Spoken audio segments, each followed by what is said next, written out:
आएंगे आपके पास दोबारा और फिर बात करेंगे शक्तिकांता दास और हसमुख अधिया से, और जो बातें वो बता रहे हैं कहीं ना कहीं सरकार की सोच सामने आ रही है। इस बजट को के पीछे सरकार की क्या सोच है वो यहाँ पर आपके सामने जी बिजनेस रख रहा है इन दो टॉप ब्यूरोक्रेट्स के जरिए। लेकिन आइए आपको जल्दी से बताते हैं मिडिल क्लास को क्या मिलेगा इस बजट से। मिडिल क्लास का एक्से क्या यहाँ पर वो दिखाते हैं। सर्विस टैक्स बढ़ने से सेवाएं महंगी होंगी मिडिल क्लास के लिए। तो होटल में खाना, रेस्टोरेंट में खाना, बाहर घूमना, फ्लाइट, ट्रेन, सारी सर्विसेज जिन पर सर्विस टैक्स लगता है महंगी होंगी। इनकम टैक्स में कोई छूट नहीं दी गई है सर्विस मिडिल क्लास के लिए। ये यहाँ पर थोड़ी सी निराशा वाली बात है। हवाई यात्रा, मोबाइल बिल, खाना पीना सब महंगा होगा क्योंकि आधा % उस पर सेस बढ़ा दिया है सरकार ने। 15% हो गया सर्विस टैक्स।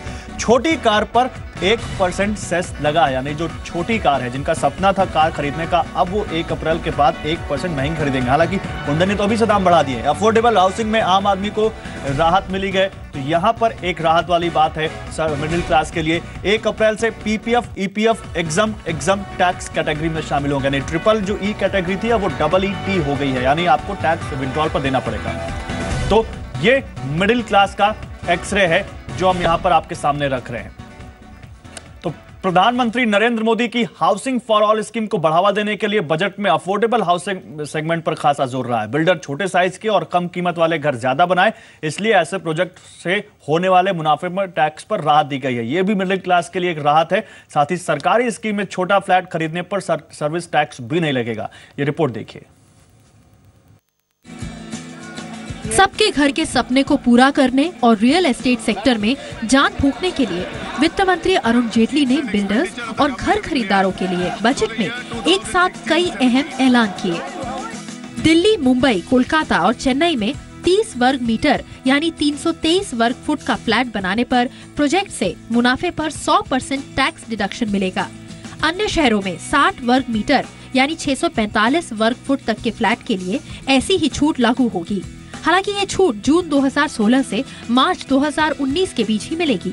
छूट पाने के लिए प्रोजेक्ट को 3 साल में पूरा करना जरूरी होगा, लेकिन ऐसे प्रोजेक्ट बनाने वाले बिल्डर्स मैट के दायरे में रहेंगे। I propose to give 100% deduction for profits to an undertaking from a housing projects for flats up to 30 square meters in the 4 metro cities and 60 square meters in other cities, approved during June 2016 to March 2019 and is completed within 3 years of approval. Minimum alternative tax will however apply to these undertakings. Builders को छूट देने के अलावा सरकार मकान खरीदने वालों को भी टैक्स रियायत देगी। पहली बार मकान खरीदने पर होम लोन पर ब्याज की अधिकतम रियायत 2 के बदले 2.5 लाख रुपए की गई है। हालांकि इसका फायदा अगले कारोबारी साल में मकान खरीदने वालों को ही मिलेगा। इसके लिए होम लोन की रकम 35 लाख रुपए और मकान की कीमत 50 लाख रुपए से ज्यादा नहीं होनी चाहिए। राज्य या केंद्र सरकार की स्कीम में बनने वाले 645 वर्ग फुट तक के मकानों पर सर्विस टैक्स से भी माफी दी गई है। इसके तहत पब्लिक प्राइवेट पार्टनरशिप पर बनने वाले प्रोजेक्ट्स को भी फायदा मिलेगा। सस्ते मकान बनाने वाले प्रोजेक्ट्स के लिए रेडी कंक्रीट मिक्स पर एक्साइज ड्यूटी से भी छूट दी गई है। हाउसिंग से जुड़े रियल एस्टेट इन्वेस्टमेंट ट्रस्ट और इंफ्रास्ट्रक्चर इन्वेस्टमेंट ट्रस्ट के SPV की कमाई पर डिविडेंड डिस्ट्रीब्यूशन टैक्स को भी नहीं लगाने का फैसला सरकार ने बजट में लिया है। मुंबई से अनुराग शाह के साथ ब्यूरो रिपोर्ट, जी मीडिया। तो बजट का एक्सरे हम आपके सामने रख रहे हैं और जल्दी से आपको बताते हैं कि इस बजट में कारों के ऊपर क्या कुछ किया गया जिससे कारें महंगी हो रही हैं। आपको जल्दी से दिखाते हैं क्योंकि इस बजट में 1% अतिरिक्त कर लगाया गया है और अब 10 लाख से ऊपर की जो कार होगी ज्यादा, उस पर 1% ज्यादा टैक्स देना पड़ेगा, 1% ज्यादा पैसा देना पड़ेगा। 1% इंफ्रा सेस लगाया गया तो छोटी पेट्रोल कारें हैं वो भी महंगी होंगी, हैचबैक जिनको हम कहते हैं। इसके अलावा डीजल कारों पर 2.5% इंफ्रा सेस लगाया गया है।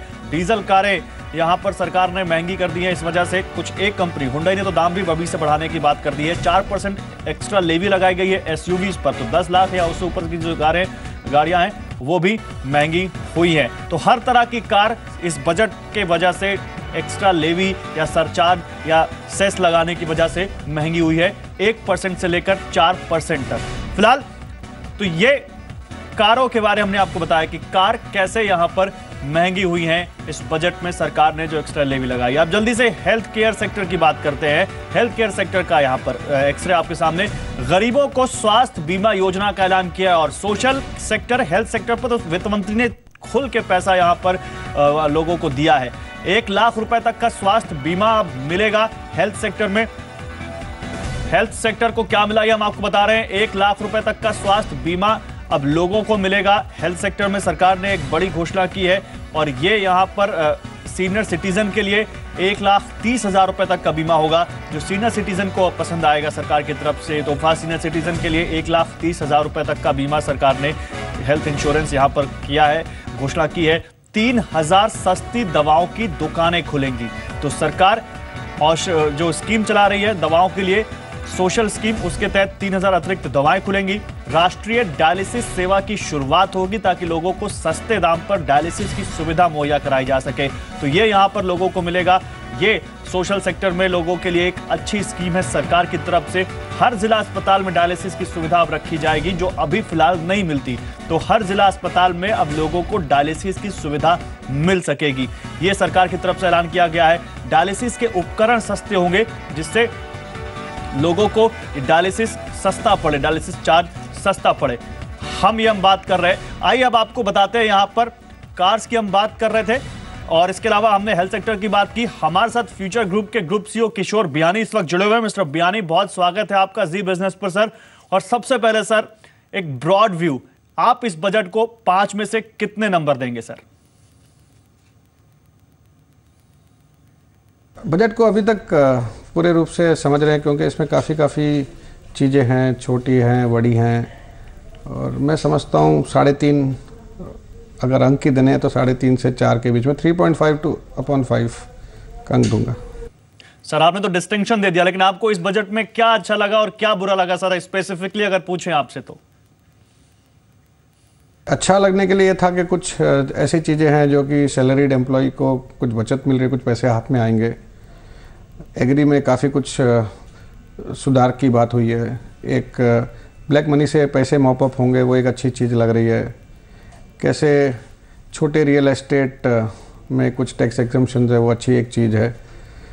और जो चीज़ बिल्कुल समझ में नहीं आई वो कि पैन कार्ड 1 लाख रुपए की शॉपिंग के बाद चाहिए, और मैं समझता हूँ कि ये एक डैम्पनर है। काफ़ी प्रोडक्ट्स, हम लोगों को तो इतना इम्पेक्ट नहीं आता क्योंकि हम लोग डेली सामान बेचते हैं, बट आप टेलीविज़न ले लीजिए, इलेक्ट्रॉनिक गुड्स ले लीजिए, ज्वेलरी ले लीजिए, बाकी घर वर और जो बाकी जो सामान खरीदते हैं लोग, शादी का जो शॉपिंग होती है, फर्नीचर ले लीजिए, उसमें आई थिंक एक सोसाइटी को एक समय लगता है एक चेंज लाने में। इंडिया में सिर्फ 12 या 14 करोड़ पैन कार्ड होल्डर्स हैं, 4 करोड़ लोग टैक्स भरते हैं, तो एक रेस्ट्रिक्शन हो जाएगा कि कंजम्पशन होगा कैसे।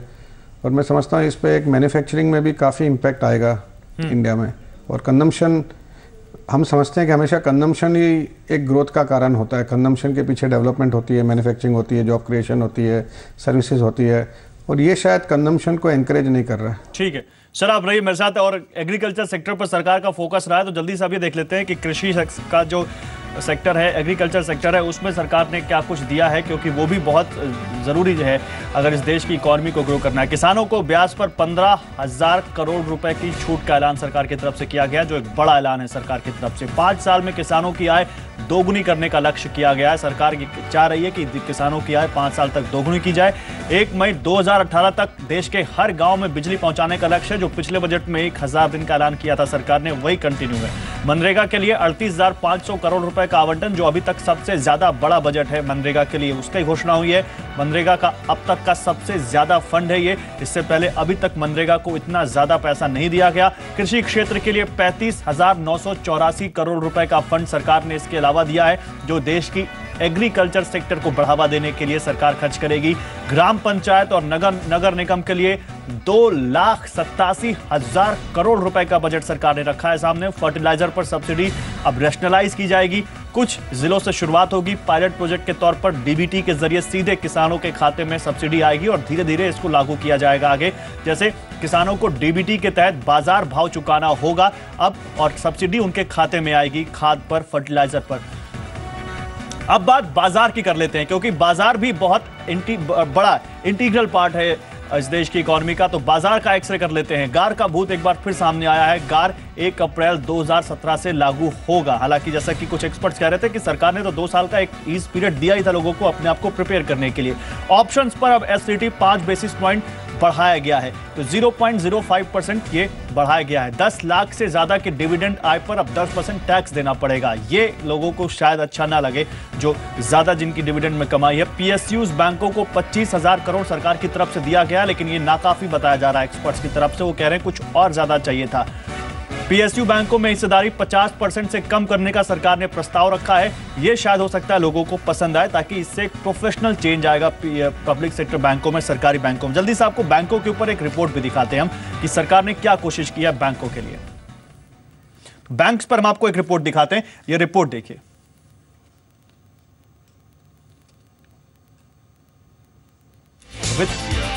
वित्त मंत्री अरुण जेटली के बजट भाषण के दौरान बाजार का मूड कभी खुशी कभी गम वाला रहा।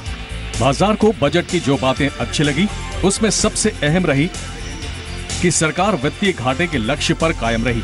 इससे आरबीआई के लिए ब्याज दर घटाने की संभावना बढ़ेगी। अच्छा ये भी रहा कि long term capital gains tax छूट के लिए 1 साल की सीमा कायम रही। विदेशी निवेशकों को स्टॉक एक्सचेंज में मौजूदा 5% के बदले 15% तक निवेश की छूट दी गई। सरकारी बैंकों के अलावा दूसरे पीएसयूज में भी एफपीआईज मौजूदा 24% के बदले 49% तक हिस्सेदारी बढ़ा सकेंगे। हालांकि ऑप्शंस के सौदे पर एसटीटी यानी सिक्योरिटीज ट्रांजैक्शन टैक्स बढ़ाना थोड़ा नेगेटिव रहा। सरकार ने जनरल एंटी अवॉइडेंस रूल यानी गार को 1 अप्रैल 2017 से लागू करने की बात कही। सरकार कैपिटल मार्केट के झगड़ों के तेज निपटारे के लिए एसएटी के ज्यादा बेंच भी बनाएगी। I would like to reiterate our commitment to implement the general anti-avoidance rules from 1/4/2017. उम्मीद के मुताबिक बजट में सरकारी बैंकों के लिए भरपूर ऐलान हुए। डूबे कर्ज से जूझ रहे पीएसयू बैंकों को सरकार 25,000 करोड़ रुपए पूंजी देगी। सरकार ने आईडीबीआई बैंक में हिस्सेदारी 50% से नीचे लाने की बात दोहराई। डूबे कर्जों को खरीदने वाली एसेट रिकंस्ट्रक्शन कंपनियों में अब 100% विदेशी निवेश की छूट होगी। साथ ही कोई एक प्रमोटर भी एसेट रिकंस्ट्रक्शन कंपनी में 100% हिस्सा ले सकेगा। सरकार डेट रिकवरी ट्राइब्यूनल्स की संख्या बढ़ाने के साथ साथ इंफ्रास्ट्रक्चर बेहतर करेगी। 1 अप्रैल से बैंक बोर्ड ब्यूरो बनने के बाद सरकारी बैंकों के आपस में विलय पर भी सरकार काम शुरू करेगी। सरकार बैंक, बीमा और दूसरी वित्तीय कंपनियों के दिवालिया होने की स्थिति से निपटने के लिए भी योजना बना रही है। इसके लिए code on resolution of financial firms लाया जाएगा। ये प्रस्तावित बैंक्रप्सी कोड से अलग होगा। उशांक शेठ के साथ तरुण शर्मा, जी मीडिया, मुंबई।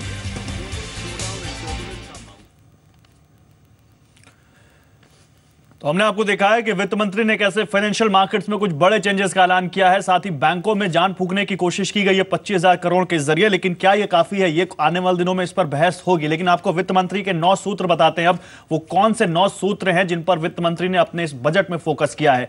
पहला सूत्र है एग्रीकल्चर का। तो एग्रीकल्चर सेक्टर पर फोकस किया है, जिसकी मांग लंबे वक्त से सोसाइटी का एक बड़ा सेक्शन कर रहा था। उस पर फोकस किया है वित्त मंत्री ने। सोशल प्रोग्राम्स, तो सामाजिक जो संरचना है लोगों के लिए, सोशल, उनके हितों के लिए, उनकी अच्छाई के लिए प्रोग्राम पर फोकस किया गया है। रूरल डेवलपमेंट, जो ग्रामीण इलाकों का विकास है, उस पर फोकस किया गया है। स्किल डेवलपमेंट, जो मोदी सरकार का एक बड़ा एजेंडा है, उस पर इस बजट में फोकस किया गया है। इंफ्रास्ट्रक्चर पर फोकस बढ़ाया गया है ताकि डिमांड क्रिएट हो, और यह भी एक बड़ा कदम है। फाइनेंशियल रिफॉर्म्स पर भी सरकार ने जोर दिया है इस बजट में। 7वां सूत्र सरकार का पॉलिसी रिफॉर्म्स, जिसमें ease of doing a business एक बड़ा स्टेप है। सरकार इसको बढ़ाना चाहती है और सरकार ने सरफासी एक्ट में भी अमेंडमेंट की बात कही है। इसके अलावा फिस्कल कंसोलिडेशन पर भी सरकार ने जोर दिया है ताकि कर्ज में डूबी कंपनियों को सहारा मिल सके। और tax reform, ease of taxation पर भी सरकार ने जोर दिया है। तो ये 9 सूत्र हैं जिस पर सरकार ने काफी जोर दिया है। वित्त मंत्री के इस बजट में इन 9 सूत्रों पर काफी जोर देखा गया है और वित्त मंत्री ने खुद ऐलान किया है इन सूत्रों का। मिस्टर किशोर बियानी इस वक्त हमारे साथ हैं, group CEO future group. Mister Biyani,